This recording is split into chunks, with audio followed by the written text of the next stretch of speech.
Hello and welcome to today's Los Blancos podcast. Today we'll be talking about Osasuna and the preview to that game today at the Bernabeu, as well as we will be talking about Toni Kroos potentially leaving next summer and his replacement as Jude Bellingham. So without further ado, let's get into today's Los Blancos podcast. Okay, so this week we've obviously got a match against Osasuna later on today, and it's going to be a very, very tough side to play against. Osasuna are a very, very good team. I think this season with Osasuna has been very, very good from them, more or less. I think they've been very, very solid defensively, very, very good going forward. And they've got a couple of significant players in their team. And we are at home for this game, which does take a big thing away from Osasuna, because a lot of Osasuna's threat comes from their fans. Their fans are very, very good, especially at home. And I think that being said, we are obviously at home at the Bernabeu, so I think that would be a huge thing for us.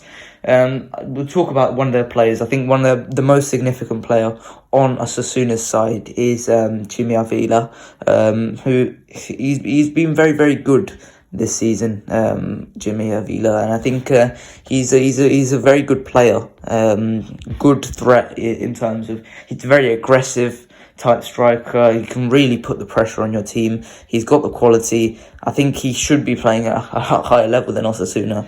Yeah, he is very, very good player. So before we get into our lineup, we'll talk about a bit about the Osasuna's threat, because they are doing very well this season. I think they're 7th in the table, and I think the majority of their goals come from that striker in Jimmy Avila. They've also got another La Liga veteran in Ante Budimir.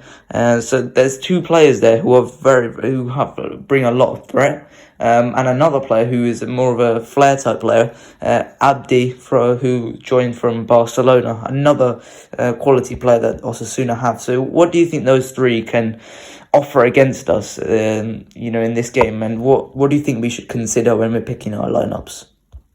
Yeah, I think we should definitely consider guys who can be fast, who can definitely cover if, let's just say, there's a mistake in the midfield and the defense, because we have been making a lot of mistakes, unnecessary mistakes in defense, that has cost us goals. I think we need maybe a bit of more experienced guys who are focused defensively, who can handle these guys, because maybe don't want to concede a necessary goal or have a blip after the international break.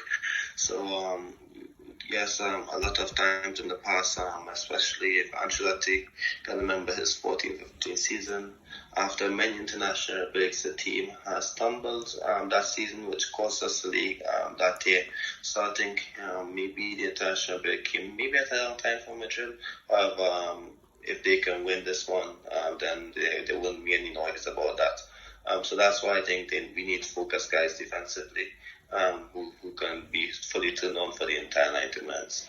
Yeah, and our record against Osasuna isn't particularly fantastic. Over the last 4 meetings, we've got 2 wins, but also 2 draws, 2 0-0 draws, which were very, very boring. I recall both of those. And they were very, very boring games where Osasuna really closed us out, didn't allow us to do anything. But in those 2 wins, it was just more scrappy, getting goal here and there. And, this is what we've come to become, be used to in the league against sides like Osasuna, like Cadiz. So I think, we're going to have to dig deep and find a result here, because elsewhere Barcelona obviously got the result this week in a scrappy game against Mallorca. So obviously it's going to be a difficult game. So let's start with our lineups, and let's start in goal. Obviously I think it's going to be Thibaut Courtois. He did pick up a little bit of a knock, but I think he'll be fine for this game. Nothing too significant. So yeah, Thibaut Courtois in goal. What have you got? Yes, same here with me. If, let's just say, he's not 100%, I have no say to starting, because he just played 2 games on the international break, so he maybe has a bit of a rhythm. So I don't think it would be such a bad thing if he starts, but Courtois should be the one starting. Yeah, and he will be tested in this game. I think this is one of the games in La Liga where he will be tested against Chimi Avila and Ante Bunimir, who are very, very good strikers who can score goals. So let's look at our defence. Now, you obviously spoke the need of pace. I think this is going to be a game where I don't think I want to take risks with Danny Carvajal. So I've gone for Lucas Vazquez in at right back. I think, we've obviously got El Clasico in a couple of weeks. I don't want to be in a situation where we're playing Lucas Vazquez against Rafinha, as much as I could say that he could probably do it, but I just would rather have Danny Carvajal in that game. So who have you gone for here? Remember, Lucas wasn't selected for this match. He wasn't included in the squad, so I think we are Carvajal and maybe Lucas might come in the midweek. So I have to go. Maybe he might just stick with Carvajal for this one, or maybe he can play the guys at full back. But I think he'll go Carvajal. Yeah, sorry, that was my bad. I didn't realise that Vazquez had been dropped for that match. So obviously, then Carvajal is really the only option in this match. But I did want to talk to you about something in at centre defence, a situation where Militao had now played at right back for Brazil. Now it was more right back turning into centre back situation rather than an out and out right back for Militao. But I think we originally signed him from Porto, where he had played largely as a right back / centre back. Right now, and since he's joined Madrid, he hasn't played a right back. And I do want to say that I think it could be an option for us if we played Militao at right back. If we needed a bit more defensive cover, we've had this talk about Rudiger at left back. I think if we needed a bit more defensive cover, I don't think there's a problem in us going Militao at right back and Alaba with Rudiger at centre back. So, that's just something for us to consider in the future. What do you think about Militao at right back? I think he played there for Madrid. I think in his first season, I think we lost that game. I don't think Zidane tried it again. And I think on Ancelotti, I think both Ramos and Rafael left. So I don't think Ancelotti had the opportunity to play him at full back because of the necessity of having him at centre back. So I think it might be an option. I think with the Liga signing, Lucas and Carvajal both having injury issues as of late, I think it could be a good option to test that out. So I won't be against it if this.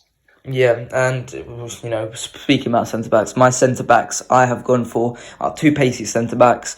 Alaba obviously got a little bit of a knock midweek, so I don't want to risk him in this game where he could be tested quite a lot. So I think for me, I would go for Rudiger and Militao, taking no risks in the lead up to El Clasico, probably one of the biggest El Clasicos.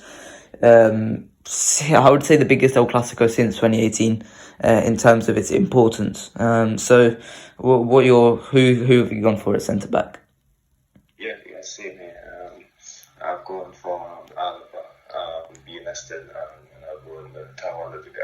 I think that's why we signed these guys, so that we can have more opportunities to make those decisions. So that's a positive. With Mendy starting at left back, so that's good. Yeah, Mendy's at left back. I don't think there's any deliberation about that one. Now, let's move into the midfield. Now, Modric is not available for this match, and it's going to be an interesting one. I think, for me, I would start with Tchouaméni, defensive midfield. That's the first one. And then the other two. Do we take Kroos to maybe try and pick apart the opposition team? Or do we take Camavinga, try and give him an opportunity to redeem himself? For me, I think I would pick Toni Kroos in this match with Camavinga coming on at the 45th minute. And I would go for Ceballos as the final midfielder. So for me, a midfield three of Tchouaméni, Toni Kroos and Dani Ceballos. Ceballos totally deserves it. He's been fantastic every time he's been asked to come into the squad. I think he deserves this, and I do think he has a shout of getting into the Spain squad if he plays enough minutes for us. So I would go for Tchouaméni, Toni Kroos and Dani Ceballos. Who have you gone for? I sort of agree with you. I think that maybe Tchouaméni shouldn't start this game because he played 180 minutes with his national team. So that's a bit concerning. I really hope that but we don't do that. I would like to see Camavinga, Ceballos getting us. So I think one of them would start. I think maybe we should just let Tchouaméni start this game. So I would like to see Tchouaméni start with because I don't think we can take any risk defensively. So we need him. I think Tony Kroos, he isn't on with Tchouaméni anymore, so he will be ready. So with Tchouaméni, Tony Kroos, and it's tough because I think Ancelotti likes Ceballos. I think he likes Camavinga off the bench a bit more, and he said that publicly. So I would have to go with the obvious future. Yeah. So let's look into the final third and the front three for me. Now it's going to be a difficult one. I think this is going to be a very, very important front three because we're going to have to pick apart this Osasuna side who love to absolutely block anything that comes into their way. They've got the centre back who I really like, David Garcia, who is a very, very solid centre back, and I do think he should be in Spain contention. I think he as well as the other defenders for Osasuna are very, very solid, very, very balanced in terms of they block everything that comes their way, they clear everything. Headers, you're not going to be able to launch anything into the box. It's going to be a difficult game. I think in that case, Vinny Jr. plays on the left. No doubts about that. His form's been fantastic. Up front, Benzema. He's back. Finally, Benzema is back. We'll speak on his importance in a second after we talk about that final man. Who have you gone for as the right winger? Because I have Rodrigo here.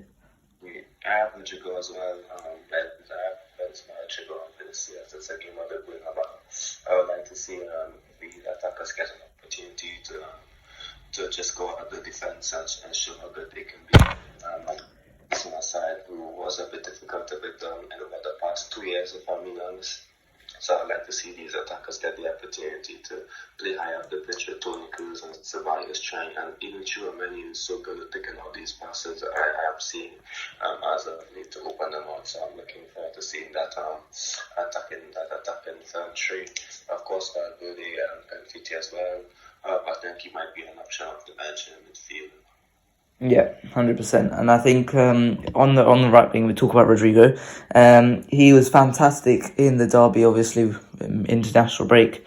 Stopped any form from getting, starting to catch fire. But I think this is going to be an important game. Rodrigo's starting to finally cement his place as the 11th man. We talked about this so much during last season. It was the starting lineup, which was 10 men plus one, which we didn't know who that plus one was.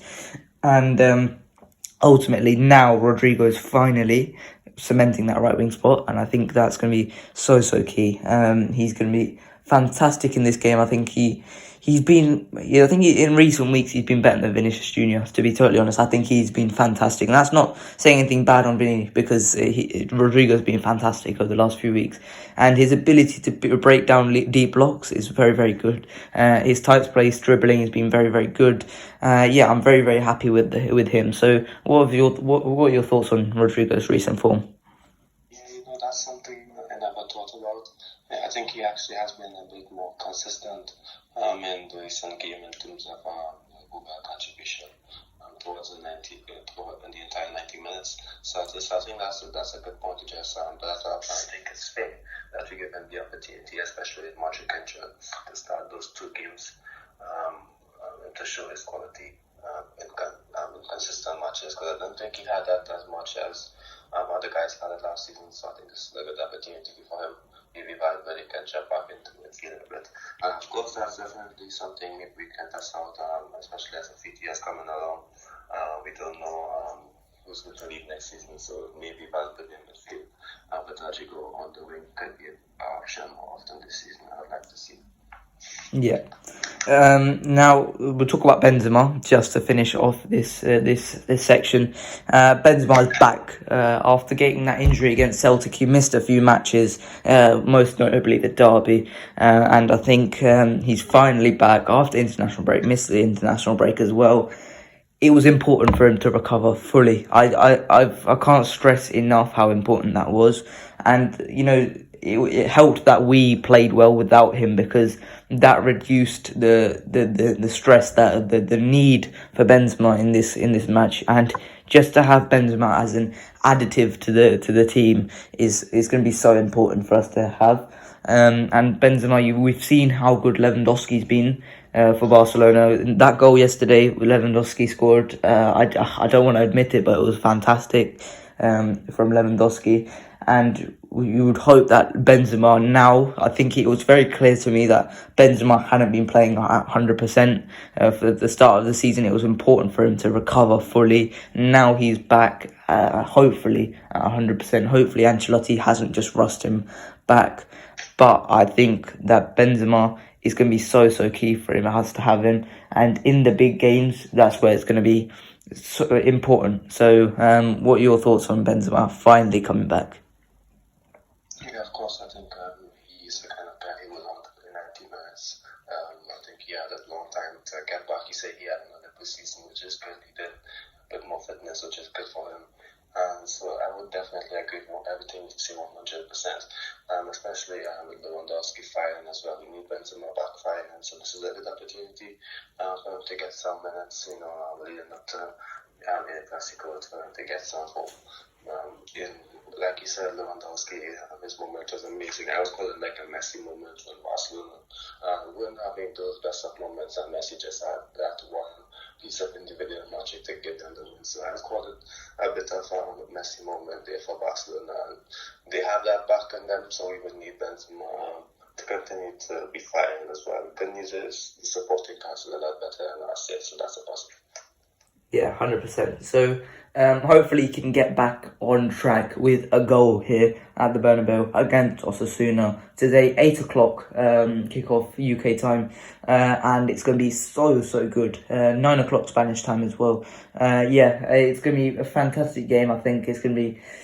I don't have to say it. I actually know it's not going to be a fantastic game. Let's be honest. It's going to be probably most likely a ball fest, but I think we will get the win in the end, just like we've shown throughout the season. Even if we're not playing at our best, we can still get the win, which is so important. This is the most consistent Real Madrid side I've seen in years, to be totally honest. I think since 16-17 maybe, this is probably the most consistent Real Madrid side. So I think it's going to be so important for us to continue our form, pick up where we left off, and get another win here against Osasuna. So that is it for this section of the podcast. Next section we'll be talking about Jude Bellingham and Toni Kroos. So without further ado, let's get into the next section after this short interval.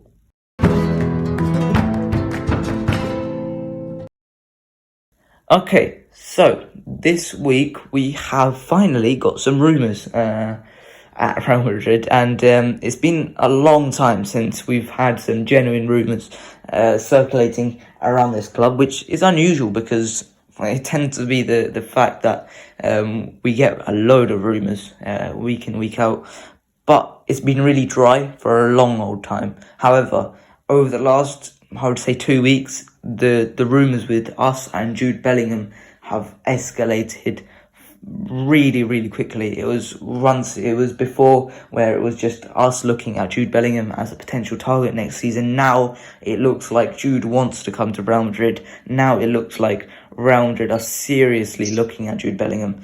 And we'll get on to Jude Bellingham, but first, more significant news in my opinion. Toni Kroos is probably considering this season as his last. We've spoken about this before, at the end of the 2021 season, where Toni Kroos viewed the 2023 as his retirement. I didn't expect it to be 2023, to be totally honest. I thought it was going to be 24. However, right now it looks like this is going to be Toni Kroos' last year. I think he could potentially play still for, I would say, 2 more years. But he does strike me as someone who does want to call it a day before he turns ultimately rubbish. And it's such a shame because I do think he can still be so valuable to any side at the top of football. To be totally honest, if you put him in Man City, I think he would do a fantastic job. If you put him in Bayern Munich, I think he would do a fantastic job in a different way. Yet he's still calling it a day, I think. And it's a shame because he's had such a fantastic career with Real Madrid. Originally joined in 14-15. That first season played as a defensive midfielder. Went forward in the coming seasons. Won so many trophies with us. Played in centre midfield, keeping everything ticking over. He's so metronomical in that centre of midfield. I think he was just fantastic.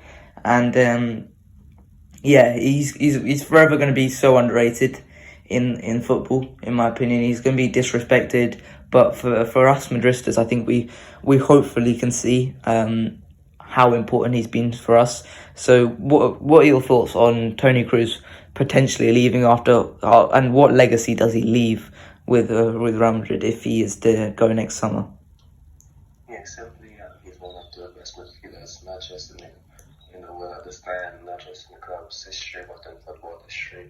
In terms of what he can do, Xavi says if there's one player who could be a successor to me in football, it's Toni Kroos. Due to how good he is in terms of his passing, his intelligence on the ball. So I definitely believe that he would be remembered for a long time. I believe that if you can pick, he's so intelligent, if you can pick one of this group of Real Madrid players, not just this time, but from Manchester 2010 to 2022, I'd say he is one of the few in the top 5 list, in my opinion, would go on to be a manager, similar to next Xavi Alonso, due to how intelligent he is. I think so. That's how good he is. He can definitely have an impact after he finishes football as a player and be successful as a manager. Not just as just a little manager like Zidane, which isn't a bad thing. I think he can definitely be one of those tactical geniuses who can definitely have the team playing good football, So I would like to see him become a manager after. In terms of a player, I like base speaking. I think it will definitely leave a hole in the team in terms of control in the game, dictating the pace of games. We need players like that. So there isn't a replacement for him. Not even. If let's just be honest, there's no player who's similar to Toni Kroos, and the closest one, in my opinion, in terms of his passing, I would say it's Jorginho. But that's a big knockoff in terms of their mobility and passing. That's why I said Jorginho. But there isn't anyone close to him at all. They won't make any sense. Replace him, they won't fit into the Real Madrid squad the way he did. So I just think that we need to maybe change up the style a bit, and then slowly but surely we can see other guys coming in, maybe trying to fill that void in terms of their passing. Like what Chouamani can do with his passing. So we can't just replace him. We just have to take tiny steps, to just helping the team stay functional while he's leaving or when he's not there. So it's a bit disappointing to think about it. So it's just sad in a way, because he's still at the top of his game. I think it's good, like guys like that, maybe leave at their best. I always admire that, so that we would have like that Marcelo moment over the past 3 years. So that's definitely something he maybe is not today. Yeah, and he said it was thought that he didn't want to be a burden to the club. I don't think he will ever be a burden to Real Madrid, to be totally honest. I don't think any legend like Toni Kroos can ever be a burden to the club. But obviously he views it that way, and he's probably going to call it a day after this season. And it's such a shame because he's still putting 10 out of 10 performances week in, week out, every single week, and he's still disrespected by Madrid fans. And I think ultimately we've just got to stand back and say thank you, because he's been truly magnificent for so many years, consistently. It's fantastic from what Toni Kroos did. But we spoke about this when Casemiro left in the summer. The midfield that we had in KCM It's irreplaceable. It is irreplaceable. You cannot replace them. You've got to evolve from them. Ultimately, what we had in KCM was three unique players, three players who you can't replicate in terms of playing style. Three players. Toni Kroos passing is fantastic. Like you said, Jorginho is similar play style, but is a huge drop off in terms of quality. Casemiro, you cannot replicate that level of ball winning and that level of just being able to sweep anything up, detect any level of danger. You can't replace that. Modric, I mean, Modric is just one of a kind player. He's a generational player. I mean, the way he moves the ball up and down the field, the passes he can find, the dribbles he can pull off, and yet on top of all that, he's still so hard working. Gets up and down the field at age 37. He's just a freak of nature, and those three, they cannot be replaced. However, they can be evolved from, and that's what we've done with Tchouaméni and Casemiro. We've moved on from Casemiro with Tchouaméni, with a player who's more good, better on the ball, and ultimately we're doing that with Modric. With not on the ball, but we're finding a different way, and ultimately we're doing that right now. We've got the next generation on hold right now. We've got Tchouaméni, Camavinga and Valverde ready. However, the main guy in the paper right now is Jude Bellingham. Now, I obviously saw him for England midweek in the Nations League, as we were appalling for most of it, apart from the final 30 minutes against Germany.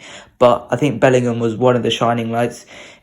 He was so good in everything that he did, and this is something I don't understand, that Real Madrid fans why they don't want Jude Bellingham. He's just fantastic at everything, and we can turn him into anything that we want. He is 18, 19? I think he's 19 at this stage. He is so good at everything. Aged 18, he's fantastic on the ball. He can find a pass. He can dribble through players. He can put a fantastic challenge in. He's a leader. You saw him captain Dortmund yesterday. His teamwork is fantastic. His work rate is fantastic. His physicality is fantastic. I think he looks quite tall when he's on the pitch. I'm not sure how tall he actually is, and all of this combined to become a fantastic midfielder. And for me, if Real Madrid, I would pay max 120 million for Jude Bellingham. If the offer is there, I think Jude Bellingham would take Real Madrid, and I would certainly not say no to Jude Bellingham. So, what are your opinions on evolving from Toni Kroos to Jude Bellingham? I think it's not like Jude Bellingham would be like a Toni Kroos replacement. He plays a lot higher up the pitch, makes a bit more runs into the box and to create chances.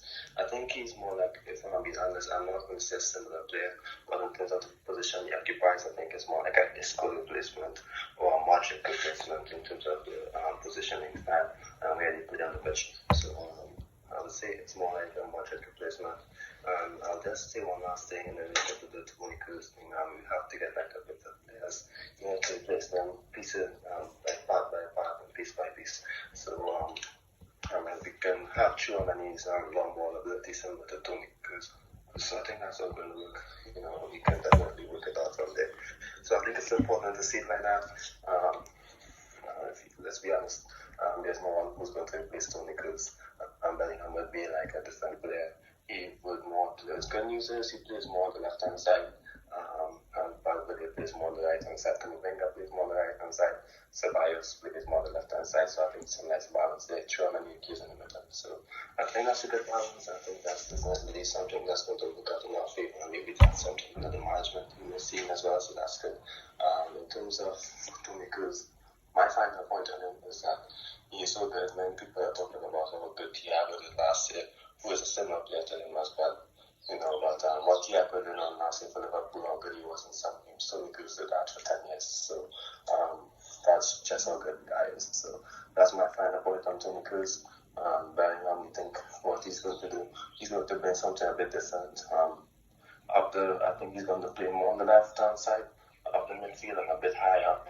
So he gives us options. He gives us a bit more versatility in the way we play. So that's a positive. I'm looking forward to that.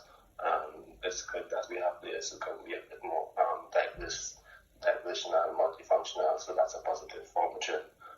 He's young, 19 years of age. He's a leader. He captained them for the first time yesterday. That's such a big positive for us. We are having leaders, physical players, guys who are good on the ball. This ball is amazing when Madrid are developing their players, to still have a good future. And I think in 2014, 2015 we tried it, but I think this time it seemed a bit better, a bit more positive, and we can actually see how it's coming along. We're much better. Yeah, and obviously I may be a little bit biased in terms of the English view towards Jude Bellingham. So what are your opinions on the player itself? What do you think of Jude Bellingham himself in terms of his play style? What are his strengths? What do you think are his weaknesses? Because in my slightly tainted eyes, I think he hasn't really got any weaknesses, to be totally honest. I think he can be a bit more immature, but to be totally honest, that's not really much of a problem either, because he's only 19 years old and he barely even shows that. So what are your thoughts on Jude Bellingham as a player? Yeah, he's been a bit of a leader when he plays. He wants to do things, try things. He wants to take a chance. He wants to take opportunities. So I'm looking forward to seeing him, especially linking up with Vinicius and attack with Rodrigo and attack with Benzema. Whoever's a shirt up back to see that link up, because he's so good as well in terms of linking up, creating chances, making opportunities for himself. He's a fantastic player, yes. So I'm looking forward to that, and I'm really happy. To see him in Madrid. Yeah, and let me give you a little bit of a situation. Now, obviously we're talking about a potential bidding war with us, Man City, Liverpool, for Jude Bellingham, and potentially even Chelsea. We don't know what they're going to do next summer. If Jude Bellingham, let's say, costs 120 million to finalise the deal, would you rather go for, I'm going to give you three options on the table right here, right now. Would you go for, first option, Jude Bellingham for 120 million. Second option, Nicola Barella for 80 million. Or third option, a cheap option but not very well known, João Gomez from Flamengo for 30 million. I think we go for Bellingham for the 120 million because of how good he can take the team to the next level and higher than the other guys. I think he's younger, the ceiling is a bit much higher. I think he is a better leader than them.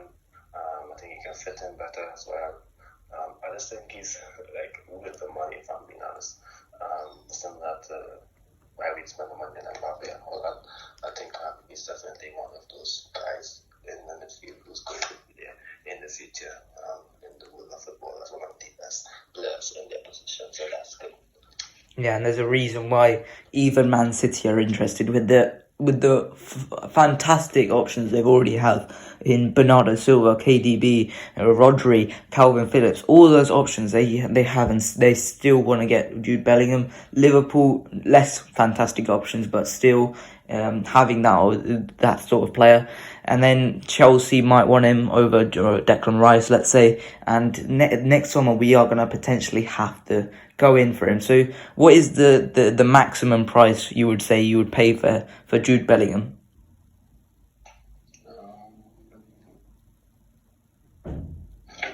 That's what I would say, maybe 140, 150. I think he's good on money because if I'm being honest, I think there's not much guys who Madrid need. I don't think there's much money that we need to spend to bolster the squad in the next 2 years, other than like a fullback and a striker. I think we have Tobias who can come good.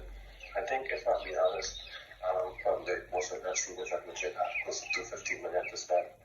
I think normally how it works is that I'll large sum of cash to spend on one player, then they're nice small little deals, to make up and fill up the squad as well. So I think I would say 140 is fair enough.